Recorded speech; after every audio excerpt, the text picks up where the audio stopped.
ఇప్పుడు రీసెంట్గా వైజాగ్లో భార్య అంటే పుట్టింటికి వెళ్ళినప్పుడు లవర్ని పిలుచుకొని మరి భర్త ముక్కలుగా కట్ చేసి ఫ్రిడ్జ్లో పెట్టడం అయితే జరిగింది. సో దాని గురించి మీరు ఏం మాట్లాడతారు?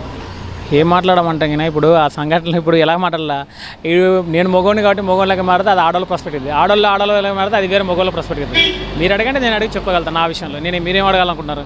మీకేం కావాలి? అదే అంటున్నానండి, ఇది ఎంతవరకు కరెక్ట్ అంటే కరెక్టా కాదా, అసలు ఎందుకు అలా చేస్తున్నారు?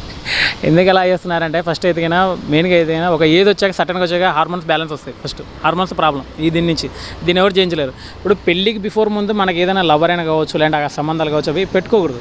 అవి పెట్టుకున్నప్పుడు ఏమవుతుందంటే మీకు పెట్టుకోవడం ఏంటంటే ఆ ఇంటెన్షన్ అవుతుంది.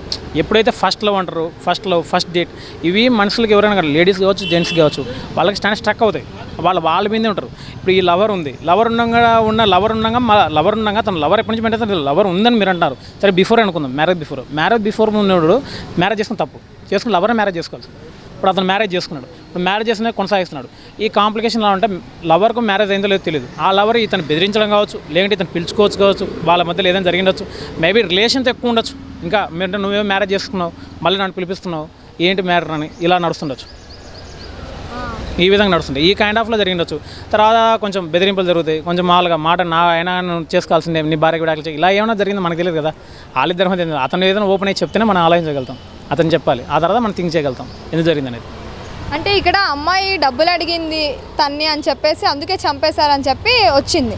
డబ్బులు అడిగితే చంపేస్తారంటారా? మరి అలాంటప్పుడు ఎందుకు పిలిపించుకోవాలి, ఎందుకు ఈ ఎఫైర్స్ అన్నీ పెట్టుకోవాలి అబ్బాయిలు? హత్యని గురించి మాట్లాడినా హత్య ప్రకారం అయితే అతను శిక్ష పడాలని కోరుకుందాం. ఎందుకంటే తప్పు చేశాడు, క్రైమే. ఈ క్రైమ్ని యాక్చువల్గా ఏంటంటే కొంచెం మనలో యాక్చువల్గా చాలామందికి చెప్పాలంటే సమతుల్యత ఉండదు. బాడీ మీద, మైండ్ మీద సమతుల్యత ఉండదు, హార్ట్ మీద కూడా. ఇప్పుడు ఒక తప్పు జరిగిపోయింది అనుకున్నాం, బిఫోర్ నువ్వు మ్యారేజ్కి ముందే లవ్ చేసావు, ఇది తప్పకుండా కన్సిడర్ చేయాలి. ఎందుకంటే ఆఫ్టర్ మ్యారేజ్ వివరాలు తీసుకున్నాయి, తప్పకుండా పరిగణిద్దాం. ఈ తప్పు జరిగిన తర్వాత ఈ తప్పును సరిదిద్దుకున్న మార్గం ఏంటంటే వదిలేస్తే బెస్ట్, ఎవరికి వారు. తర్వాత మీరు కలవడం అనేది తప్పు అవుతుంది. ఈ తప్పును ఇంకా మీరు కప్పిపుచ్చుకోవడానికి మర్డర్ చేస్తారు, ఆ తప్పు పెంచకూడదని. ఆ చంపడం కంటే కన్నా మ్యాక్సిమం వదిలేస్తే బాగుండేది. ఈ కలవడాలు ఉండకూడదు. యాక్చువల్గా వన్స్ మ్యారేజ్ అయిపోయాక వాళ్ళు వదిలేయాలి అంతే. ఎవరైనా కానీ ఏదైనా కలుద్దాం, మాట్లాడదాం, మర్చిపోదాం, వదిలేస్తే మంచిది. అవుతుంది. ఇప్పుడు తాను వదిలేసి ఇంటికి అతను ఆమె సూసైడ్ చేసుకుంటే అది హ్యాపీ కదా. సూసైడ్ చేసుకుంటే అది ఆమె పర్స్పెక్ట్కి వెళ్ళిపోద్ది. కానీ ఇప్పుడు అంత చేసి నువ్వు జైలుకి వెళ్ళిపోతున్నావు. ఇప్పుడు వైఫ్ ఏం కావాలా, ఒకవేళ వైఫ్ ఎరగంటే ఆ పిల్లలు ఏం కావాలా? ఈ కేసు అవడానికి టైం పడుతుంది. రెండు తప్పని అనట్లే. సో రీసెంట్గా చూసుకున్నట్టయితే వైష్ణవిది హత్య కేసు చూసాం, అలాగే ఇప్పుడు మొన్న అపర్ణ చూసాం, ఇప్పుడు రీసెంట్గా ఇది. ఇప్పుడు ఇంకా ఇలాంటివి జరుగుతూనే ఉన్నాయి. ఎందుకు సమాజంలో ఇలాంటివి ఎక్కువ అయిపోయాయి? అసలు గల కారణాలు ఏంటి అంటారు? నాకు తెలిసిన కారణాలు అయితే నేను చెప్పగలను అంటే ఈ మామూలుగా అందరు జనాలు 14 years 15 years 12 years మీరు చూస్తే జనరల్ ఇప్పుడు చూస్తే 12 years కుర్రోడికి లవర్ ఉంటుంది. అసలు నా ఏజ్లో మేము ఉన్న 12 years ఏజ్లో మేము గట్టిగా చెప్పాలంటే గేమ్స్ సరిగ్గా తెలిసే కాదు, ఆ గేమ్స్ పోరాడే వాళ్ళం. ఈరోజు పొద్దున్న ఈరోజు ఎండాకాలం వస్తే ఎర్లీ మార్నింగ్ 8కి లేసి బయటకు వెళ్ళి తినేసి బయటకు వెళ్ళిపోతే ఎప్పుడో ఈవినింగ్ వచ్చేవాళ్ళు. ఇప్పుడు మాల కమ్యూనికేషన్ ఎక్కువ ఉంది, ప్రతి ఒక్కరు ఇన్స్టా వాడతారు, ఫేస్బుక్ ఇన్స్టా ఎందుకు ఇస్తాను అర్థం కావట్లేదు. అలా కొన్ని రూల్స్ ఫాల్స్ అవుతున్నాయి. 18 years బిలో ఉన్న వాళ్ళందరికీ కొన్ని యాక్సెస్ ఇవ్వకూడదు, అది గట్టిగా ఇంప్లిమెంట్ చేయాలి. ఈ 12 yearsకి అది అర్థం కావట్లేదు. స్కూల్లో కో ఎడ్యుకేషన్ కూడా ఇది అవుతుంది. లవర్ అంటే మేబీ సినిమా ప్రభావం ఉంది, సొసైటీ ప్రభావం ఉంది. ఈ జనరేషన్ ఈ విధంగా అవుతుంది. ఇప్పుడు నాకు తమ్ముడు అనుకుందాం, వాడికి 12 years అనుకుందాం, మేబీ సొసైటీ అనేది ఎక్కువ ప్రభావం చూపిస్తుంది. వాడు స్కూల్లో వాళ్ళు పక్కన వాళ్ళు చేస్తున్నది, అది ఇంపాక్ట్ అవుతుంది. ఆ ఇంపాక్ట్తో వస్తున్నారు. 12 yearsకి లవర్ అంటున్నారు. 2 yearsకి లవర్ అంటే వాళ్ళు కొంచెం సెక్సువల్ ఎడ్యుకేషన్ కూడా చూసుకున్నారు. తర్వాత మళ్ళీ 14-15 తర్వాత హార్మోన్ బ్యాలెన్స్ ఇంకా ఎక్కువ పెరుగుతుంది. ఆ బ్యాలెన్స్ అనేది అనుకున్నట్టు చేయాలనిపిస్తుంది. అక్కడ ఒక అమ్మాయికి కిజ్ చేస్తాడు, ఆల్రెడీ లవర్ ఉంది కదా చేసుకుందామని. ఈ విధంగా ప్రాస్పెక్ట్కి వెళ్తున్నా అంటే అదే అవుతుంది. అందుకే బిఫోర్ బాగుండేది. మ్యారేజ్ అవుతేనే, మ్యారేజ్ తర్వాత ఏదైనా అంటారు, మ్యారేజ్ తర్వాత ఏదైనా సెక్సువల్ బాండింగ్ అంటే మ్యారేజ్ తర్వాత సెక్సువల్ బాండింగ్ ఉంటే బాగుంటుంది. దానివల్ల ఏమవుతుందంటే మన తొలి అనుభవం మన భార్య అయితే మన ఆమె జీవితంతో మర్చిపోలేం. అలాగే తొలి అనుభవం భర్తతో మీకు ఉంటే ఎప్పటికైనా మరవలేరు. ఇది తొలి అనుభవం ఎప్పటికీ ఒకరి మధ్య ఉండాలి. ఎవరైతే అనుభవిస్తారో వాళ్ళే పెళ్లి చేసుకోవాలి. ఒకవేళ వేరే జనరేషన్ అయితే తొలి అనుభవం అనేది ఇప్పుడు లవర్స్ ఇద్దరికి ఉంటే వాళ్ళే మ్యారేజ్ చేసుకోవాలి. లేదా అలా కావాలంటే మ్యారేజ్ వరకు ఓపట్టాలి. అయితేనే కరెక్ట్గా ఉంటుంది.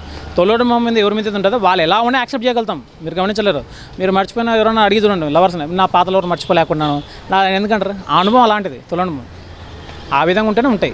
ఆ విధంగా ఉన్నప్పుడు క్రైమ్ తగ్గుద్ది. లవర్స్ అన్నప్పుడు మరి వాళ్ళు మ్యారేజ్ చేసుకుంటే అయిపోతుంది కదా. ఇప్పుడు లవర్స్ని పెట్టుకొని వేరే వాళ్ళని మ్యారేజ్ చేసుకొని మళ్ళీ లవర్స్ని ఇంటికి పిలిపించుకొని ఇలా ఫ్రిడ్జ్లో ముక్కలు కట్ చేసి పెట్టడం, ఇది ఎంతవరకు కరెక్ట్ అంటారు?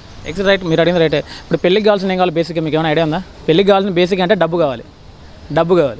ఆ డబ్బు అనేది ప్రేమించడానికి ఏం అవసరం లేదు. ఒక అమ్మాయి అంటే సరిపోతుంది, ఒక అబ్బాయి అంటే సరిపోతుంది, వాళ్ళిద్దరు వయసు సరిపోతుంది. కానీ మ్యారేజ్ అలా కాదు. డబ్బు కావాలి. డబ్బు లేని వాడు ఇప్పుడు నాకు ఉద్యోగం లేదు, నాకు ఉద్యోగం మీరు పెళ్లి చేసుకోరు, ఎవరు పెళ్లి చేసుకోరు. ఏదో నేను లవర్ చేసుకున్నాను అనుకో, యాక్చువల్గా చేసుకున్న కాంప్లికేషన్ పెరుగుతుంది. నేను నా ఫ్యాషన్ కోసం నేను ఇంకో దానికోసం పెరుగుతున్నప్పుడు ఆమె ప్రెగ్నెంట్ అవుతుంది, ఆమెకు ఫీడింగ్ అవసరం ఉంటుంది, ఇవల్ల ఉంటుంది. ఈ కాంప్లికేషన్ కొన్ని కాంప్లికేషన్ తట్టుకోలేరు, ఈ కేటగిరీలు వెళ్ళిపోతారు. బేసిక్గా ఏంటంటే కన్నా 25 లోపు మ్యారేజ్ అవ్వాలి, ఎవరికైనా అమ్మాయికైనా 25 లోపు మ్యారేజ్ అవ్వాలి. ఆ తర్వాత మ్యారేజ్ అయినా ఫ్యాషన్ ఫాలో అవ్వాలి తిరగడం. కానీ పర్టికులర్గా మ్యారేజ్ డబ్బు కావాలి, డబ్బు ఉంటేనే పని జరుగుతుంది. మ్యారేజ్ డబ్బు లేకుండా మ్యారేజ్ నడవదు. సో ఇలాంటి వాళ్ళకి ఎలాంటి శిక్షలు అనేవి పడాలని మీరు అనుకుంటున్నారు? శిక్షలు పడాలని అయితే నేను ఎంకరేజ్ చేయనండి. ఎందుకంటే ఇది ఆడేదో ఛాలెంజ్ చేయలే, వాళ్ళలో ఉన్న మానసిక ఇది ఉంటుంది, వాళ్ళు తీసుకోలేకపోవడం. ఫస్ట్ మెచ్యూరిటీ ఏంటంటే మైండ్ పరంగా రావాలి, హార్ట్ పరంగా మెచ్యూరిటీ రావాలి. హార్ట్ మైండ్ మెచ్యూరిటీకి వస్తే క్రైమ్ జరగదు. ఈ మెచ్యూరిటీ లేకపోవడం అయితే హత్యలు జరుగుతాయి. అంటే ఇలాంటి వాళ్ళకి శిక్ష పడొద్దు అంటారా మరి మీరు? శిక్ష పడొద్దు అనేది వద్దండి, శిక్ష పడాలి కంపల్సరీ. తప్పు జరిగాక శిక్ష పడకూడదు అంటారు. ఇదేమి రిఫ్లెక్ట్ చేయదు. ఎన్ని ఇప్పటికి మీరు చేసి ఈరోజు చెప్తున్నారు, ఇట్లా ఎన్నో జరిగాయి, మీకు తీస్తే బయట రావు. చాలా జరిగాయి, చాలా అంటే చాలా. నేను చెప్పలేను. అట్లా ఒక అంచనా కనుక 2 కోట్లు. నిర్లక్ష్యం వల్ల ఇలాంటివి ఎక్కువైపోతున్నాయి అంటారు. అంటే అది పోలీసులు భయం లేదా, ప్రభుత్వాలు పట్టించుకోవట్లేదా? పోలీసులు కాదు, తర్వాత పొలిటికల్ కాదు, ఇది కాదు. మేబీ తల్లిదండ్రుల పెంపకం కరెక్ట్గా ఉంటే నడుస్తుంది. తల్లిదండ్రుల పెంపకం కరెక్ట్గా ఉండాలి. మన పిల్లోడు ఏం చేస్తున్నాడు, మన పిల్ల ఏం చేస్తుంది, ఈ అంచనా ఉండి చూసుకొని అబ్జర్వ్ చేస్తుంటే ఒకవేళ ట్రాక్ అంటే వాళ్ళు మందలించేది కూడా ఎలా మందించాలంటే కొట్టడం తిట్టడం మందలించడం కాదు, అలా ఎడ్యుకేట్ చేయాలి. ఇది కరెక్ట్ కాదు, ఈ ఏజ్లో మీరు చేయకూడదు. కొంచెం సమయం పడుతుంది, ఆ సమయం పట్టిన ఓపు పట్టండి, ఆ ఓపు పట్టిన తర్వాత పడుతుంటే సరిపోద్ది. అంతేగాని దీని మీద సొసైటీ మీదనో, పోలీసుల మీదనో, కోర్టు మీదనో, లేదంటే పొలిటికల్ ఇవి కాదు. యాక్చువల్గా ఇది తల్లిదండ్రుల పెంపకం తప్పు ఉంటుంది. తర్వాత మన తప్పు హార్మోన్స్ ప్రభావానికి పొలిటికల్కి ఎలా వేస్తామండి, అది కరెక్ట్ కాదు. అంతే కోర్టు. Okay, thank you.